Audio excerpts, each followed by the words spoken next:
Brasil, Brasil, ele com seu histórico de atleta talvez nunca tenha enfrentado uma prova tão desafiadora. Filho do senhor Percy e da dona Olinda, o meu entrevistado de hoje coloca Deus acima de tudo e o Brasil acima de todos. Tenho ao meu lado o 38º presidente da República Federativa do Brasil, Jair Messias Bolsonaro! O 38 é um número sugestivo, né? Maravilhoso, adorei, verdade. Sugestivo e muito bom, né, presidente? Sim, sim. E eu espero que hoje eu não dê nenhum tiro errado. Não. Olha, desde quando eu cheguei, o número de homicídios tem baixado no Brasil. Lógico, tem trabalho também dos respectivos governadores, que trabalham positivamente nessa direção. Mas, no primeiro momento, queriam dizer que iria aumentar o número de mortes, homicídios no Brasil, tendo em vista os nossos decretos e portarias de ministros, né, facilitando a aquisição de arma de fogo por parte do cidadão de bem. Aconteceu exatamente o contrário, como a gente previa. E falando em cidadão de bem, presidente, em primeiro lugar, muito obrigada. Eu sei que o seu tempo é muito escasso. E, enfim, eu gostaria muito de saber do cidadão de bem, senhor Percy. Meu pai é de Campinas, trabalhava quando jovem com protético, ou seja, fazia ponte móvel, dentadura, obturações, né, para o dentista colocar lá nos clientes dele. Muito cedo se casou com a minha mãe e sem profissão começou a vida pelo Brasil. E a situação financeira dele se complicou e ele resolveu ser dentista. Naquele tempo existia a figura do dentista prático. Era muito raro nas pequenas cidades ter um dentista. E meu pai foi dentista prático, basicamente no Vale do Rio Ribeira, na cidade de Ribeira, Sete Barras e Eldorado Paulista. E era um pescador também. Tinha muita traíra no Rio Ribeira de Iguape. E assim foi a sua vida, né? Quem cuidou da família foi minha mãe, porque ele trabalhava o tempo todo. Ela era dona de casa. É dona de casa mesmo, 7 filhos, um atrás do outro. Acredito um espaço de 15 meses entre um filho e outro. E era uma pessoa que tinha uma educação muito boa e nos ensinava o básico. Todos nós chegamos na escola com 6 anos de idade alfabetizados, sabendo ler e escrever graças ao trabalho da minha mãe, todos, sem exceção. O meu irmão mais velho era o grande disciplinador, que botava a molecada sempre para trabalhar. Eu lembro, era o segundo, né? O que eu lavava de fraldas não está no gibi. Eu lavava umas 50 por dia, porque não tinha fralda descartável. Tá? E era uma criança atrás da outra, né? Eu lembro que isso foi um trabalho muito grande que eu fiz na minha juventude, além de pescar para o meu sustento próprio. Que bacana. E o senhor era mais apegado ao senhor Percy ou à dona Olinda? A mais apegada ao meu pai. Eu sempre estava com ele no consultório, né? Ajudava ele a fazer dentaduras. E eu lembro quando você apertava ali a prensa para a dentadura com a massa chamada Paladon, que era a massa da dentadura, ele escorria pelo lado e a molecada pegava e fazia dadinho. Qual que é o nome da massa? Paladon. Nunca ouvi. É a matéria-prima da dentadura. Tá? E fazia dadinhos para jogar. Ou então usar aquilo para acender fogueira, que era inflamável. Né? Então, e meu pai era sempre de conversar muito, falar muito. Teria uma literatura popular muito grande, logicamente quase que impublicável, dado as palavras que ele usava muitas vezes, mas tinha uma história de vida para todos nós. Eu lembro de uma passagem que não é... Né? Por estar envolvido na política, ele tinha um partido, né? E o partido era conhecido como o partido do pé rachado. O outro lado, o partido do pé liso, ou seja, o pobre contra rico. Ou que trabalho. E eu vejo que uma vez ele tirou umas férias numa delegacia, né? Umas férias forçadas na delegacia, porque ele foi acusado de exercício ilegal da profissão. E naquela noite o delegado deu um flagrante nele, arrancando o dente de um colega que estava de férias também na delegacia. E ele falou: Gerardo, você está aqui na delegacia por exercício legal da profissão e você está arrancando o dente de um cara sem ser dentista? Ele falou: se eu não arrancar o dente do cara, ninguém dorme à noite aqui na delegacia. História de vida, tá? Fica no folclore até isso daí, mas era a vida naquela época, como ela se desenrolava. Meu pai sempre trabalhou, nunca faltou nada em casa. Uma vez por semana em Ribeira, e especificamente, né? Ele pegava uma mula e andava aí algumas dezenas de quilômetros para uma região que tinha um certo número de habitantes para extrair dente. E era muito comum a extração de dente naquela época. E nos locais mais afastados, o cidadão tinha toco na boca, né? Tocos na boca. E geralmente tinha furava por baixo e pingava pus. Ou seja, a situação dessas pessoas era triste, né? Hoje em dia você não vê mais isso, você não vê ninguém mais com toco na boca e nem vazando pus, tendo em vista inflamação. E ele arrancava dente dessa forma. E deixo claro, naquela época, a asepsia, né?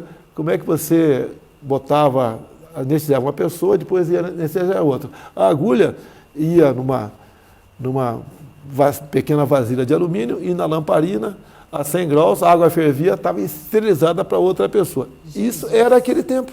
Uhum. Era aquele tempo e ninguém reclamava. Ninguém morria, logicamente, nos locais mais distantes do Brasil. Uhum. Nos grandes centros existia o dentista formado, que era diferente a forma de você tratar o cliente, vamos assim dizer. E o Jair, criança, ele sonhava em ser o quê? Eu não lembro de grandes sonhos, não. Eu sei que eu gostava de estudar. Eu tenho muito mais lembrança da minha vida em Eldorado Paulista, né? Em Ribeira, muito pouco, 7 Barras também muito pouco, mas em Eldorado Paulista, quando eu cheguei na casa dos 10, 11 anos de idade. Ali eu frequentava a biblioteca, estudava na enciclopédia Barça. Eu lembro que eu pescava, ganhava um dinheiro, toda semana comprava fascículos da enciclopédia, né? Que vendia numa banca de revista na cidade. Dá uma saudade dessa época, não dá? Era diferente. Não era? Era comum andar descalço, quando muito um quichute, né? Um bamba maioral. Era brincadeiras já diferentes. A televisão começou a chegar nos anos 70 em Eldorado Paulista, com uma torre de transmissão. Era preto e branco, cheio de chuvisco. Às vezes a imagem corria na vertical, na horizontal ou diagonal. Você sempre tinha um irmão Manu para correr lá fora, para mexer na antena. Colocar bombril? Colocar bombril também. Tá?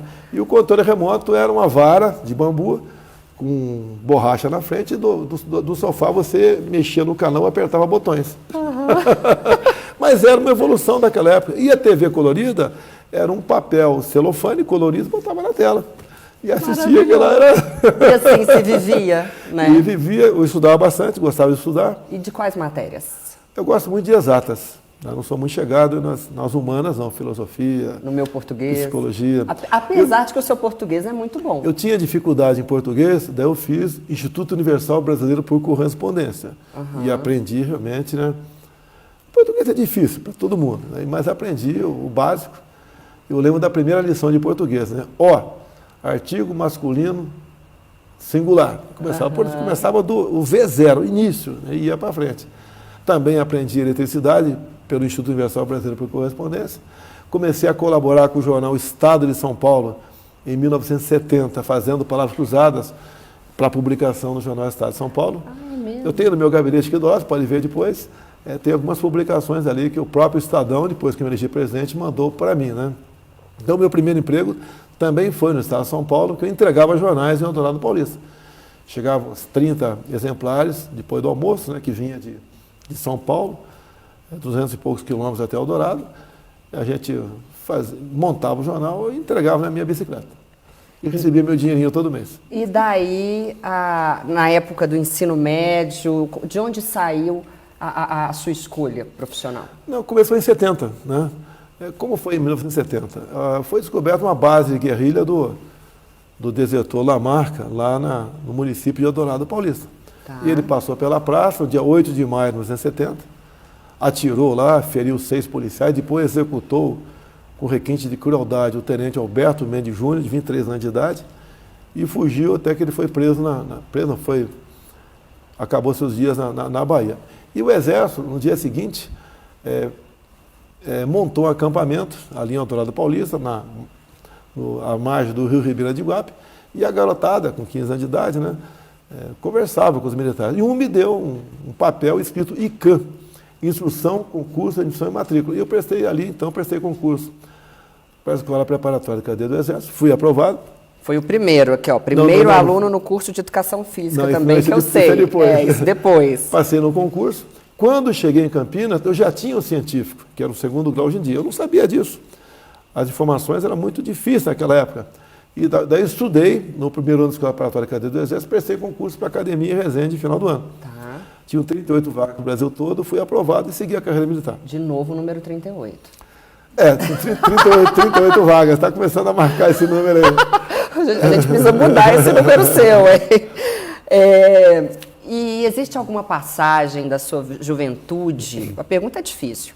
Se me perguntasse, eu não saberia responder, mas vou tentar. Existe alguma passagem da sua juventude para a qual o senhor gostaria de voltar agora? Passagem. Tem momentos que marcam a nossa vida, né? Dizem que a vida se faz de momentos.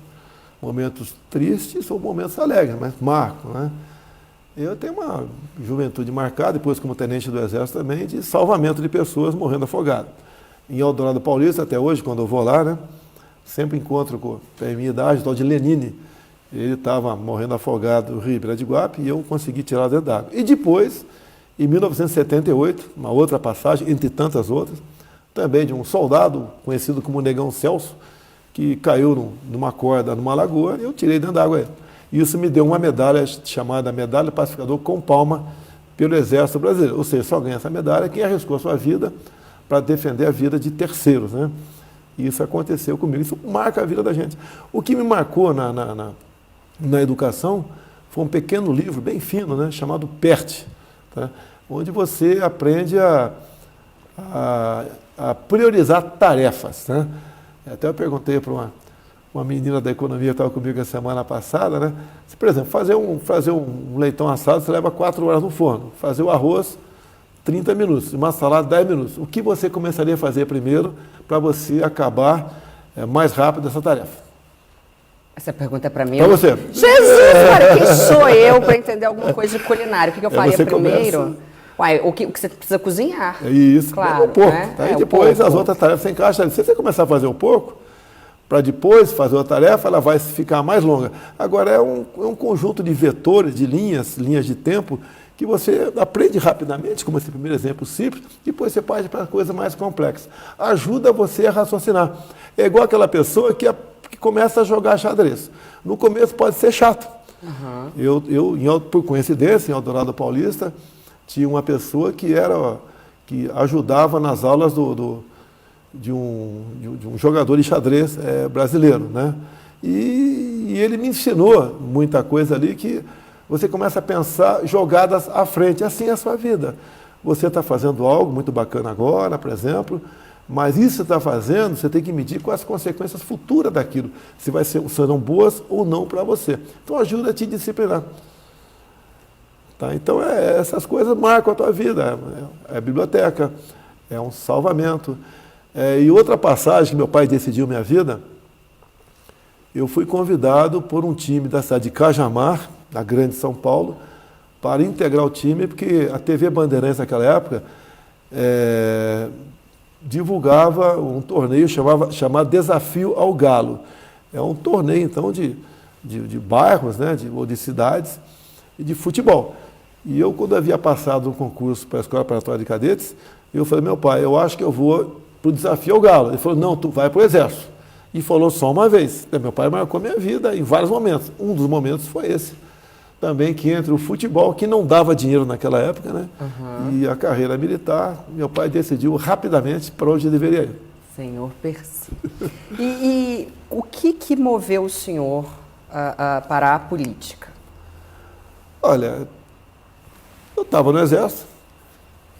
Não vou negar que não estava satisfeito com o que eu ganhava, com 3 filhos, né? E resolvi fazer uma matéria na revista Veja, sabendo das consequências. Então, no início de setembro de 86, na seção Ponto de Vista da revista Veja, essa matéria foi publicada. Eu estava lá fardado, com a boina na cabeça. Isso me valeu, obviamente, uma punição disciplinar. E isso marcou a minha vida. Isso foi em 86. Em 88, eu resolvi, então, disputar aí uma vaga na Câmara de Vereadores do Rio de Janeiro. Fui o mais votado do Partido Democrata Cristão, com 12 mil votos. Um outro eleito logo depois de mim foi um coronel médico do Exército, Ivani de Mello, já falecido, ficou em segundo lugar com 6 mil votos. Ali eu comecei a minha carreira política, comecei a mudar a minha vida. Agora falo, a reclamação, sim, eu tinha, era a questão salarial do Exército Brasileiro, que resolvi externá-la na revista Veja, né? E mudou a minha vida completamente. Depois, eu disputei 2 anos depois uma vaga para a Câmara dos Deputados Federais e fui reeleito por sete vezes. E a que se devem esses 12 mil votos? Quais características do senhor foram preponderantes para conseguir esse feito? Olha só, não existia mídia social. Tá. Era revista, jornais e um pouco de televisão. Sim. Tá? Me deu uma certa notoriedade pela punição que eu sofri. Okay. E eu, quando resolvi disputar as eleições, eu trabalhei em cima do público militar, que sabia da minha história. Um fato marcante, eu e mais 2 pessoas, de próprio punho, escrevemos 11 mil cartas e botamos no correio. Não tinha aquela história de computador, etiqueta, era no braço. Então era, obviamente, o destinatário, próprio punho, e dentro da carta uma xerox. Ajudou na minha campanha para me eleger vereador. Olha, ele falou corretamente, viu, gente? Agora é a professora de português falando, uma xerox. A gente pode falar uma xerox, um xerox. Eu não perderia a oportunidade de falar que o presidente falou corretamente, tá? Tudo bem. Pode me corrigir se sempre necessário, que você não só ajuda a mim, como ajuda quem está nos ouvindo, assistindo aqui. Inclusive, eu escrevi para a Forbes um artigo sobre o seu questão, falando que está certo. Está certo. A gente pode falar tanto questão como questão. O título do meu artigo para a Forbes foi A Questão do Presidente. É um dos artigos mais lidos na Forbes. Ok, uma pergunta sobre esse tempo mais atual. Qual é o papel da Michele? Qual papel a Michele desempenhou ao lado do senhor nesses 4 anos? Olha, primeiro, eu não levo problemas para casa. Eu não posso levar para casa problemas de combustível, de reajustes, de guerra na Ucrânia. Isso não leva para casa, senão você não tem vida, né? Ela tem a vida dela, familiar, e tem a vida também dela que você nota que não é forçado.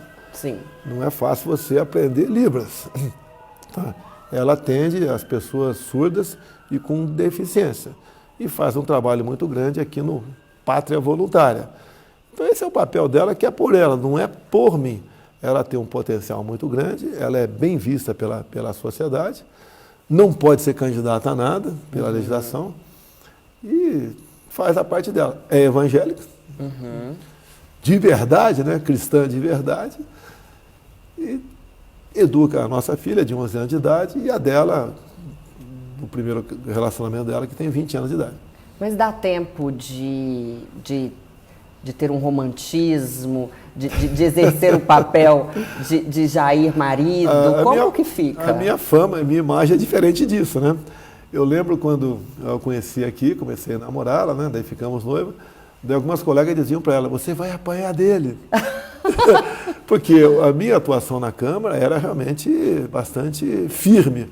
Afinal de contas, eu cheguei em 91, tinha acabado o regime militar e tinha uma turma grande de esquerda lá dentro.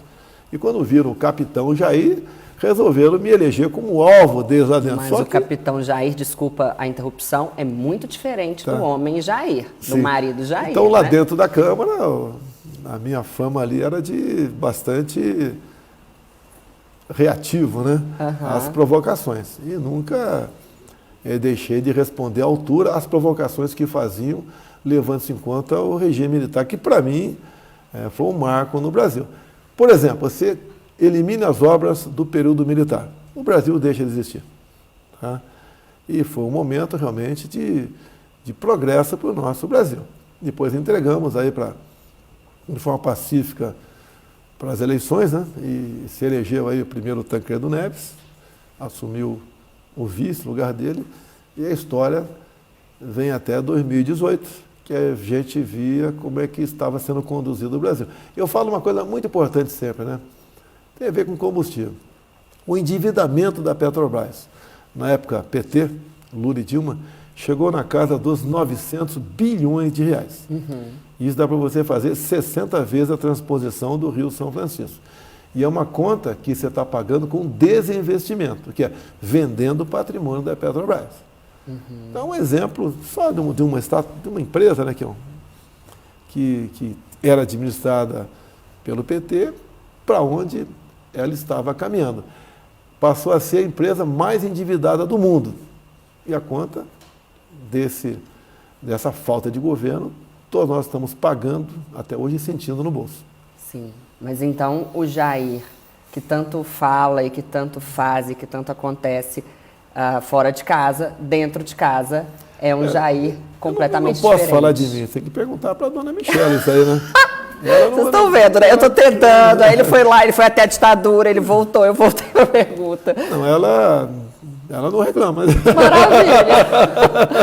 Adorei. Agora, o Jair pai, eu gostaria de saber o seguinte, o senhor teve os seus filhos em uma outra época, em uma época muito diferente da época em que você está criando agora a Laura. Existe, qual a maior diferença, e eu gostaria de saber também se o senhor se sente, talvez, não sei, pelo peso de ser o presidente da República, como é ser esse pai hoje em dia? É muito mais complicado, dá tempo, o senhor consegue, como é? No passado, o meu primeiro filho nasceu em 81, tá? Era mais apegado. O mais velho é qual dos três? É o Flávio.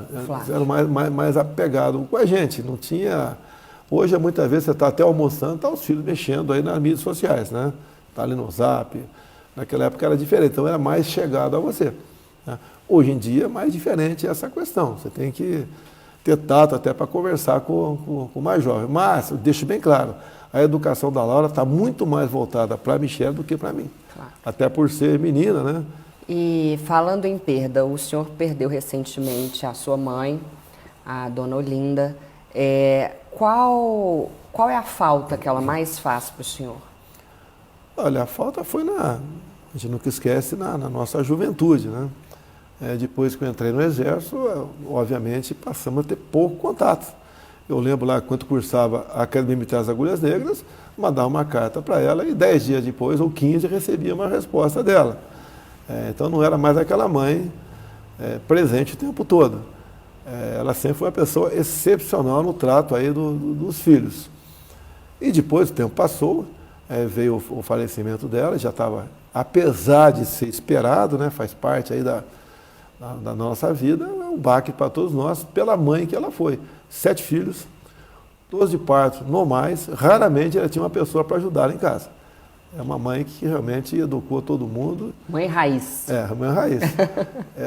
A vida dela era aliviada porque eu lavava as fraldas, né? Maravilhoso. No resto, a barra era pesada para ela. E ela morou em várias cidades. Imagine, ela perdeu um filho muito cedo, né? Mas meia dúzia que ela, basicamente, foi responsável pela educação. Em grande parte, né, os professores daquela época, que tinham como exercer sua autoridade em sala de aula. Sim. Hoje fica mais difícil isso daí. E até pelo tipo de material escolar. Naquele tempo, o material escolar é bem diferente do que é hoje. Estamos mudando, voltando a ser um pouco o que era aquilo. E agora, pela primeira vez, né, o material didático é realmente feito pela nossa gestão. Que o que foi contratado atrás tem validade de 3 anos. Você não pode chegar e jogar fora aquilo e pegar novo tipo de material escolar. Estamos fazendo um trabalho fantástico. Eu espero que na próxima live mostre os livros nossos agora, realmente, que estamos distribuindo para as escolas do Brasil todo, que é uma diferença gritante do que existia até há pouco tempo, muito voltado para ideologia de gênero ou uma massificação ideológica em sala de aula. Okay? Ideologia de gênero, como combater? Olha, eu acredito que a minha ascensão na política começou com isso em 2010. Sim. Eu combatendo isso aí. Eu tive acesso a uma audiência numa comissão da Câmara, né? Chamada, presta atenção, 9º Seminário LGBT Infantil. Dá para imaginar? Eu tive acesso a esse material e fui para a tribuna, que é o meu direito, né? Entendo que mais que direito é meu dever mostrar o que era aquilo. E comecei a mostrar livros, etc. destrinchei um tal de PNH3, Plano Nacional de Direitos Humanos, terceira versão, com 180 capítulos, onde o capítulo mais importante para a garotada era desconstrução da heteronormatividade. Então isso que me deu projeção na Câmara, porque num primeiro momento, que era o final de 2010, o que acontece? Metade da Câmara não foi reeleita, o pessoal desliga, né? A outra metade reeleita espera o ano que vem. E eu comecei a bater desde o final de novembro e entrei o ano de 2011 tocando nesse assunto. Houve uma curiosidade muito grande por parte da bancada evangélica, que rapidamente ficou do nosso lado, e deu para eu ficar do lado da bancada evangélica, que era enorme, e nós começamos a combater isso aí. Então começamos a combater a ideologia de gênero em 2010, que nada acontece de uma hora para outra, tá? E isso aconteceu e vinha acontecendo. Então eu não vou dizer que tivemos sucesso, mas brecamos muita coisa. Eu fui convidado para muitos programas de televisão, com a Luciana Gimenez, com outros canais, como Caso de Família, etc., onde a temperatura subia, a gente começava a mostrar à população para onde estavam conduzindo a nossa juventude. Eu achava, e acho até hoje, que é uma covardia se usar o espaço escolar para um professor ou professora dizer para o Joãozinho de 6 anos, ou para a dona Mariazinha da mesma idade, que ele pode ser menina e ela pode ser menino no futuro. Eu te pergunto, o que leva isso aí? Leva aonde uma questão dessa aí? Ao emborrecimento da garotada, né? E também ao desentrosamento familiar, ao agredir a família brasileira, que é a base da sociedade. Isso faz parte da esquerda no mundo todo. Quem era presidente em 2010? Lula. Quem em 2011? Dilma. E nós conseguimos brecar isso aí, veio o impeachment, depois veio uma eleição, eu posso entrar em detalhes sobre isso aí, fomos vitoriosos e começamos realmente a botar para valer a mudança nos currículos escolares. Mas deixe bem claro, se faz presente apenas 3 anos depois, porque o material você tem que usar, porque está tudo contratado, muita coisa rodada. Até a questão de prova do Enem, a primeira prova genuína nossa vai ser agora, final do ano, do nosso governo. Diferente do que acontecia há pouco tempo. Você vê, há pouco tempo, você viu uma prova de dissertação no Enem, a linguagem neutra dos gays. Com todo respeito, eu não tenho nada contra gay, cada um faça o que bem quiser. O dialeto pajubá caiu. Isso daí desperta em toda a molecada começar a se interessar por isso, porque no futuro pode cair algo na prova semelhante. Pode ter certeza. Tem lá um grupo lá que é escolhido, né, com o tempo para rascunhar a prova do Enem. O grupo escolhido por nós não vai voltar para isso daí, vai falar temas os mais variados possíveis. Como eu gostaria de, por exemplo, que fosse discutido uma prova do Enem, né, não com pegadinha, por exemplo, o interesse pela Amazônia antes do descobrimento do Brasil. E daí, ficou curioso? Fiquei. Pode falar. Você pega o Tratado de Tordesilhas de 1492, antes do descobrimento, e tinha uma linha ali que deixava a Amazônia para a Espanha. E para o lado aqui à direita, né, para Portugal.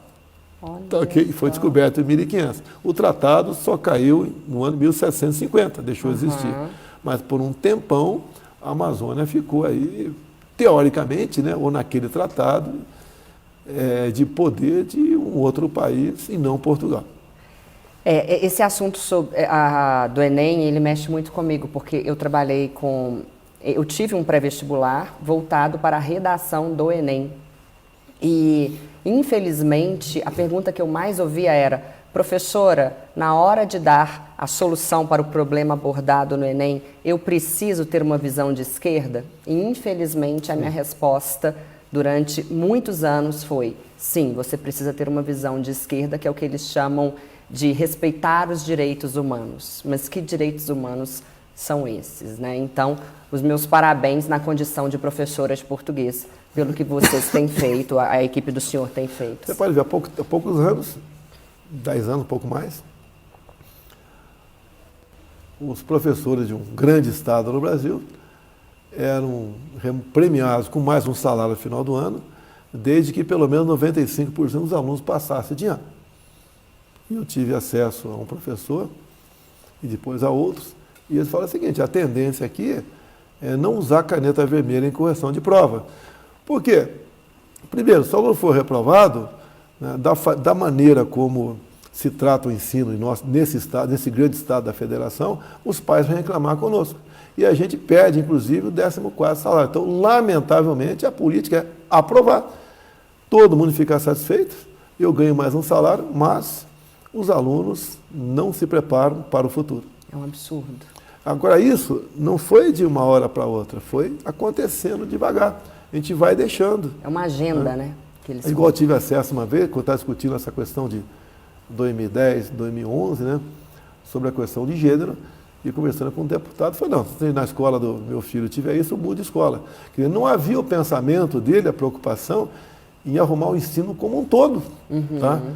Não cuidar apenas da situação do filho dele. E hoje a gente vê em escolas particulares a ideologia de gênero. Pois é.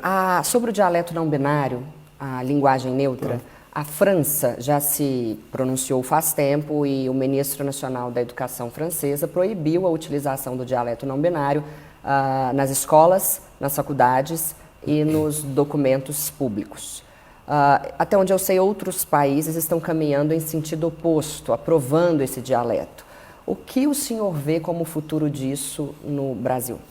A nossa orientação aqui, eu não vou falar orientação porque o ministro da Educação está perfeitamente afinado comigo. Sim. Exatamente, combater isso aí. Não leva a lugar. A língua portuguesa é extremamente difícil para nós. Imagine quem está de fora estudando aqui.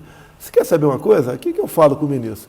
Quando o cara vai começar se dirigir a um público, bom dia a todos e todas. Isso não existe. É pleonasmo. Todos já é todas. Eu acho quase um pleonasmo abusivo.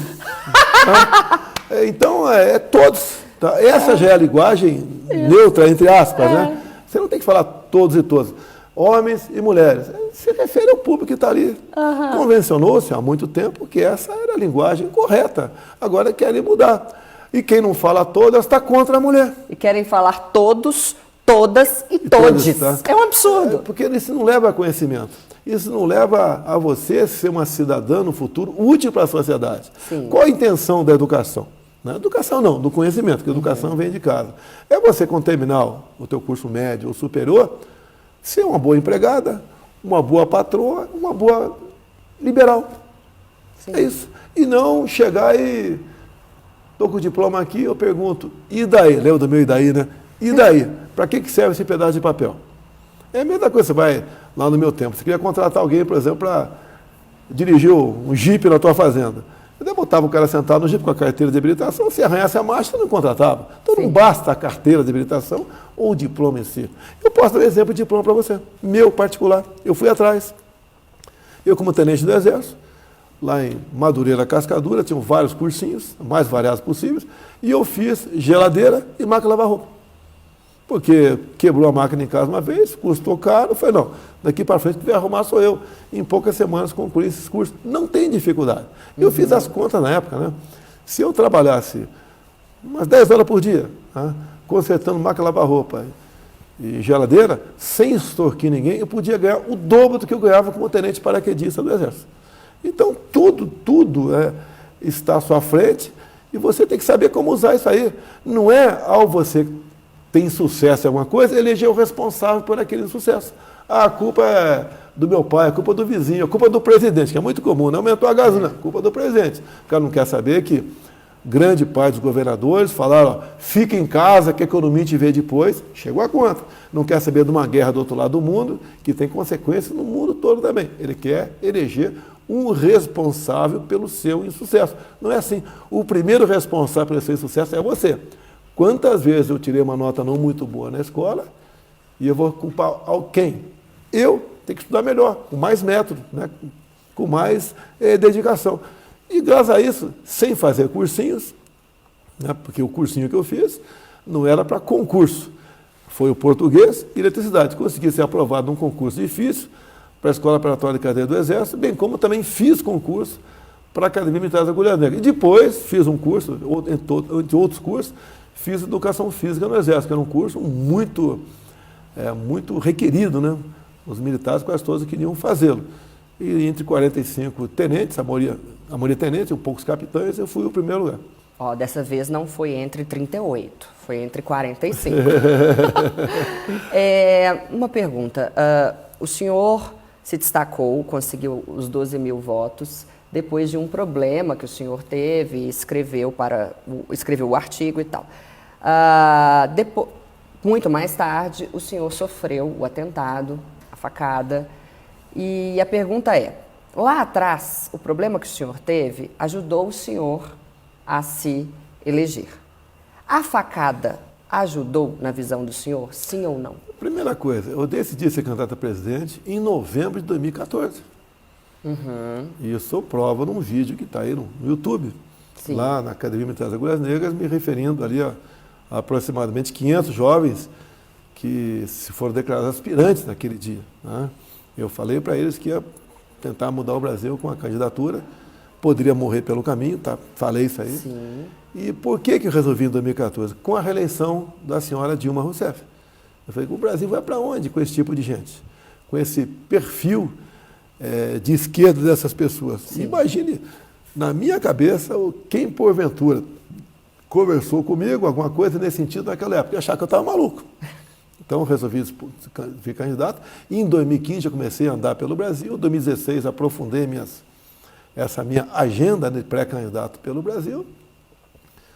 Comecei a ter uma aceitação muito grande, né? Fazia palestras, conversava às vezes com 1000 pessoas, às vezes passava 2 horas tirando fotografia, e a imprensa não mostrava nada, nada. Até que chegou aí o dia meia dúzia de setembro de 2018. Eu vou chutar para você, umas 40 mil pessoas na Praça Halfed, lá em Juiz de Fora. Procurei meu colete, não achei. Geralmente botava um colete. Não ia me livrar da facada, que o colete era prova de bala, mas ia entrar uns 4 centímetros a menos, né, a faca. E aconteceu. Aconteceu, eu já estava bastante conhecido no Brasil. Eu já tinha ultrapassado estava nos 2 dígitos em pesquisa, apesar de não acreditar em pesquisa, que todas diziam que eu não iria para o segundo turno, e se fosse, né, perderia para qualquer um dos candidatos. E aconteceu a facada. A facada, obviamente, comoveu a todos. Sim. E foi uma facada de verdade. Não é como alguma esquerda diz, não tive sangue. Olha, uma facada na barriga, não tem sangue. E o senhor já chegou a mostrar a cicatriz, posso né? te mostrar aqui de novo? A gente quer, gente. Mas a barriga está um pouco grande, né? Eu tenho uma tela de mais ou menos 20 por 30 aqui, mas a barriga ficou flácida. Eu tinha uma barriga de tanquinho até 2018, né? Histórico de atleta. Era sempre. Eu gostei, independente de ser atleta das Forças Armadas, eu sempre gostei de nadar, uma corrida, né? E isso ajuda a gente a enfrentar aí a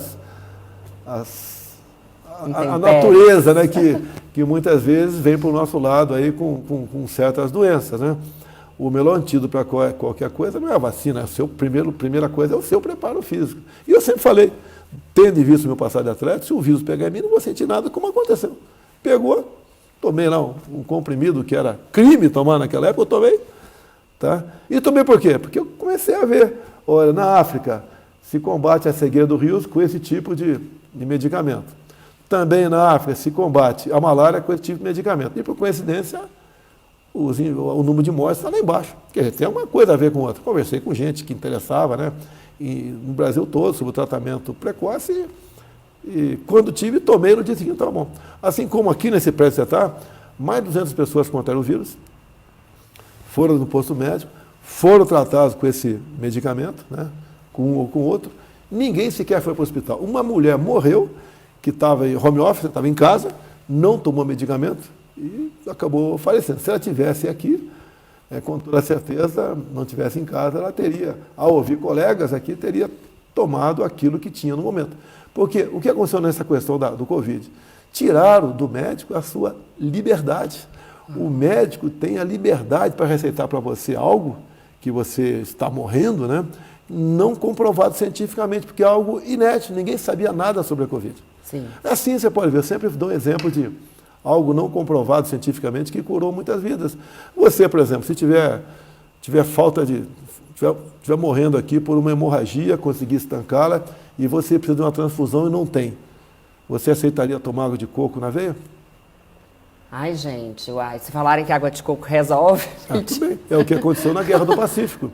Os militares chegavam feridos, não tinha mais quem tivesse sangue disponível para doar, e os médicos começaram a botar água de coco na veia dele. E resolveu o problema. O interessante é que eu vim entrevistar o presidente, e o presidente está me fazendo perguntas um tanto quanto diferentes. Então, essa é a vida. Você pode ver uma coisa da vida, né? Os remédios, uma parte considerável, são descobertos por acaso. Sim, verdade. Tá? É verdade. Até a questão da disfunção erétil foi por acaso. Ah, foi? Estavam procurando um medicamento para combater não sei o que lá, de repente viram que os velhinhos passavam enfermeira perto dele e ficava tudo querendo sair da cama. Daí foram ver. Mentira, não sabia disso não. Daí veio o princípio ativo aí do Cialis, do Viagra, tá? Foi por acaso, não foi para aquilo. E isso acontece, conversar com médicos, né? Eu não sou estudioso dessa área, eles dizem para você que muita coisa é por acaso. Então, na visão do senhor, a facada, ela comoveu as pessoas, Sim. Mas obviamente havia todo um trabalho anterior a ela que não pode ser negligenciado. Olha só, você vê, se você buscar no YouTube, de 2 anos antes das eleições, a quantidade de pessoas que me recebiam nos aeroportos. Eu tinha espaço em jornais pequenos. A grande mídia raramente publicava alguma coisa. Eu lembro que essa grande mídia brasileira, quando estava em Ribeirão Preto, apareceu uma menina lá que espremeu um ovo no meu peito, aquilo deu o Jornal Nacional à noite. Tá? Agora, o fato em si de eu reunir milhares de pessoas, não. Eu estava em Porto Alegre uma vez, né? São 2 anos antes das eleições. Apareceu um cara lá, LGBT, e jogou um saco de purpurina na minha cabeça. Aquilo deu televisão. Agora, o que eu falei, o que eu discuti, porque não era apenas eu chegar, eu sou isso, eu sou candidato, estamos juntos. Não é só isso. Mostrando a realidade. 2 anos antes das eleições, eu falava, por exemplo, em nióbio e grafeno. Eu era simplesmente ridicularizado pela mídia brasileira quando falava uma coisa a respeito disso. Hoje você vê que é uma realidade. Sim. O Brasil já tem, no ciclotron, em Campinas, uma pequena bateria de nióbio, tá, que está sendo aperfeiçoada para também, na sua composição, entrar o grafeno. O que vai levar essa chamada super bateria, que eu entendo que em poucos anos, né, ela será uma realidade, tendo visto a evolução lá em Campinas. Será uma revolução na indústria automobilística, porque é uma bateria que em poucos minutos ela pode ser recarregável. Por que essa atual não permite? Que em poucos minutos ela superaquece e explode, essa outra não. Então você pode, ao parar num restaurante na pista, ir lá tomar um café, comer um lanche, e quando você voltar, o teu carro tem mais uma autonomia para mais 400 quilômetros. Será algo fantástico. E talvez em casa você possa reabastecer sempre o seu carro, né? Ou uma bateria reserva com placas fotovoltaicas que você pode ter no telhado da sua casa. Então, é uma revolução a curto prazo, por que não? Tive com o Elon Musk há pouco tempo. Nós sabemos que uma das atividades dele é o carro elétrico. Além do sonho de levar o homem para o espaço, né?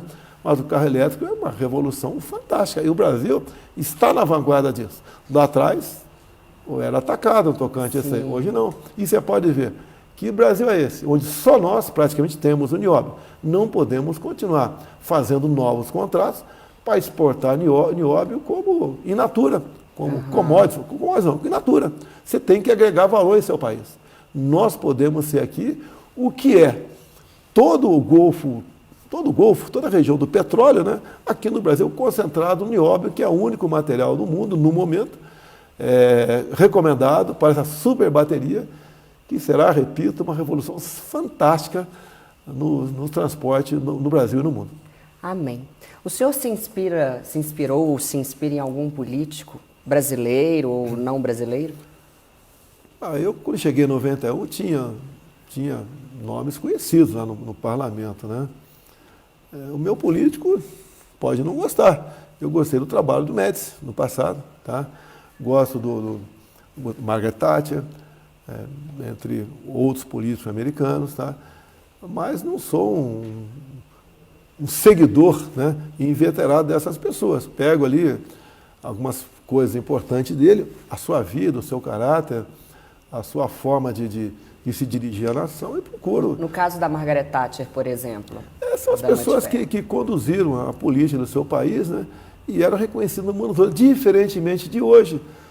Você vê, olha uma coisa impressionante, né, para dar um nó na cabeça das pessoas. Estive na Rússia há 3 meses, conversando com o Putin, foi antes da guerra, né, para tratar da questão de fertilizantes para o Brasil, que o problema de fertilizantes começou há mais de 1 ano. e tínhamos problemas ia começar problema de abastecimento para nós. O preço subiu assustadoramente no mundo todo, não é só no Brasil. E tratei com ele essa questão. E no momento, nós fomos para uma coletiva com a imprensa, só que lá a imprensa não pergunta nada para a gente. Tá? É a regra do jogo e estamos juntos, ponto final. É igual eu entro na casa do japonês. Se ele quiser que eu tire o sapato, eu vou tirar. Se não quiser que eu tire, eu não vou na casa dele. É a cultura, a educação dele. Tá. Fomos e ali eu agradeci o Putin, porque por 2 momentos, onde a relativização da soberania da Amazônia estava em jogo, e ele tomou a posição com o poder de veto e falou, a Amazônia é do Brasil, não discute esse assunto aqui. Agora, por outro lado, você vê que o governo americano, francês, canadense, do Reino Unido, entre outros países, sueco, o tempo todo querem dizer que a Amazônia não é nossa, que ela é patrimônio da humanidade. Costuma dizer que eles estão de olho, né, nas girafas e hipopótamos da Amazônia, com toda certeza. Lá é um local que você tem uma biodiversidade incomparável. Você pode, via de biodiversidade, não só descobrir cura, né, medicamentos para algumas doenças, como suprimir etapas para a cura de outras doenças. Você tem riquezas minerais incalculáveis. Só o estado de Roraima tem uma tabela periódica embaixo da terra. Você tem também água potável em abundância. Você tem áreas maravilhosas no tocante aí ao turismo. Até o Musk, ele queria, na verdade, vir para cá, agora eu posso falar, né?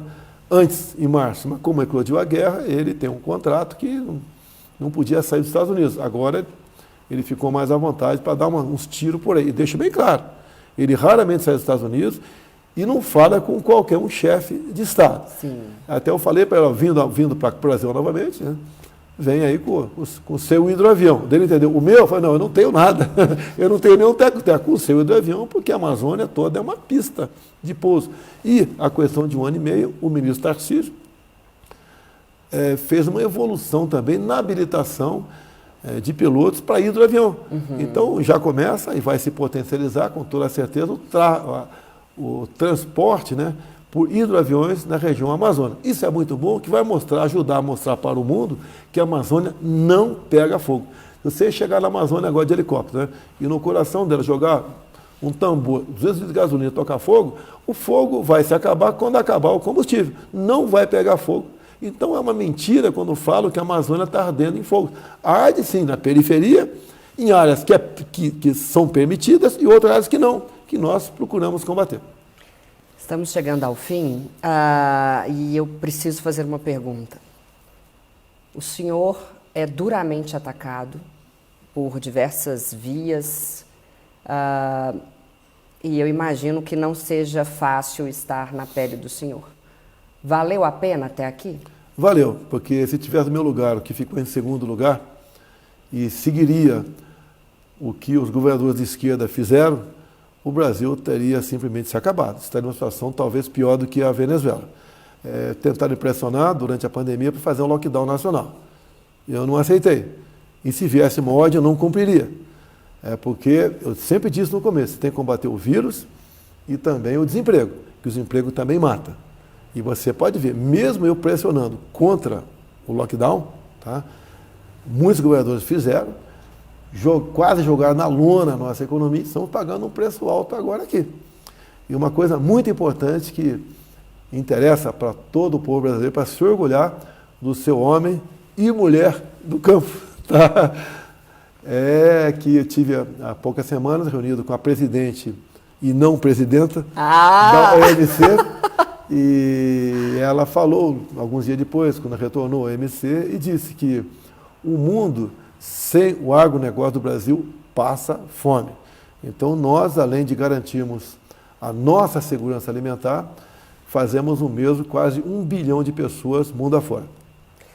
Maravilha. 3 últimas perguntas. Eu faço essas perguntas para todos os convidados. E o que vier à cabeça do senhor, bate e volta. Para quem o senhor dá nota 0? Nota 0? Assistindo o programa aí de televisão, né, do chapéu lá. Tipo isso. Olha, nota 0 para as pessoas que se usam do poder para fazer valer a sua vontade. E para quem o senhor dá nota 10? Minha mãe, que acabou de partir, né? Espero que ela esteja do lado de Deus. É uma pessoa fantástica e não sei para quem daria nota 10 fora ela, né? Tem muita gente que me ajuda bastante a conduzir o destino do Brasil, pessoas sinceras, que botam realmente o coração e a razão na frente dos interesses, dos possíveis interesses pessoais. São poucas pessoas, mas são pessoas fantásticas. Eu tenho, por exemplo, um conjunto de ajudantes de ordem, são 4, que eu dou nota 10 para todos eles. Compartilho comigo de 99% da minha vida. A confiança total, mútua, precípua, para a gente poder se informar, porque nem sempre eu posso me inteirar de uma matéria, vem por parte deles, para eu poder tomar a decisão. São pessoas fantásticas, entre outros, né, assessores que eu tenho do meu lado também, pessoas humildes, que me ajudam dessa maneira, no tocante a outros aspectos, em especial a segurança pessoal minha e da minha família. Por fim, uma pergunta metafórica, a pergunta que toda professora de português faz. Sujeito ou predicado? Olha, a língua portuguesa é uma língua difícil. E você tem que ter humildade e se empenhar para entendê-la da melhor maneira possível. E uma forma de se expressar inadequada, né, ou até um pequeno deslize, uma pessoa como eu passa a ser uma bomba atômica contra o meu governo. Então, eu sou o sujeito da nação, sei do que eu represento, sei das minhas responsabilidades e procuro sempre meditar bastante antes das decisões. Mas costumo dizer o seguinte: pior que uma decisão mal tomada é uma indecisão. O caso da prisão daquele parlamentar, em menos de 24 horas tomamos uma decisão. Alguns achavam que tinha que esperar alguns dias, algumas semanas. Não, tem certas coisas que a resposta tem que ser imediata. E é um direito meu, né, tomar uma decisão semelhante àquela que, no meu entender, impacta a todo o Brasil. E eu bem demonstro que eu sou um chefe do executivo que tudo faz pela democracia, pela Constituição e pela nossa liberdade. Maravilha. Jair Messias Bolsonaro, muito obrigada. O senhor me recebeu aqui e eu não sou a Cíntia da grande mídia, eu sou apenas Cíntia Chagas e talvez o senhor não tenha a noção de quão importante isto é para mim e também para as pessoas que terão oportunidade de conhecer o senhor um pouco melhor. Eu queria só concluir, né? Por favor, somos escravos das nossas decisões. Você tem uma grande decisão pela frente. Você vai decidir qual futuro você quer para você. Exatamente. Muito obrigada. Esse foi Brasil, Jair Messias Bolsonaro, o nosso 38º presidente da República. Até semana que vem. Muito obrigada.